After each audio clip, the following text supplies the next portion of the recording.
Hello friends, आज मैं फिर एक न्यू वीडियो लेके आया हूँ और माता रानी के बहुत ही शुभ अवसर पे, नवरात्रि के बहुत ही शुभ अवसर पे मैंने आपके लिए एक खास स्पेशली माता रानी का पोर्ट्रेट ड्रॉ किया, जो कि काफ़ी हाइपर रियलिस्टिक है और काफ़ी चैलेंजिंग भी है। फ्रेंड्स, आप देख सकते हैं कि मैंने ये माता रानी का पोर्ट्रेट ड्रॉ किया है, बिल्कुल नॉर्मल पेंसिल से ड्रॉ किया है। फ्रेंड्स, काफ़ी हाइपर रियलिस्टिक है। आईज ड्रॉ किया जो मैंने, आप देख सकते हो, और लिप्स भी देख सकते हैं। फ्रेंड्स, अब मैं कितना ओरिजिनल दिख रहा है, बिल्कुल हाइपर रियलिस्टिक दिख रहा है। पूरा पोर्ट्रेट आप देख रहे हैं। तो यार फ्रेंड्स, काफ़ी चैलेंजिंग पोर्ट्रेट है। मैंने फर्स्ट टाइम इस तरह का कोई माता रानी पोर्ट्रेट ड्रॉ किया है।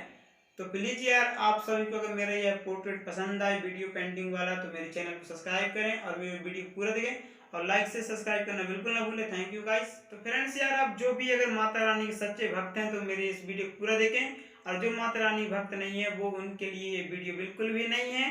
तो फ्रेंड्स यार, अगर वीडियो पसंद आया हो तो वीडियो को लाइक से सब्सक्राइब करें। Thank you guys.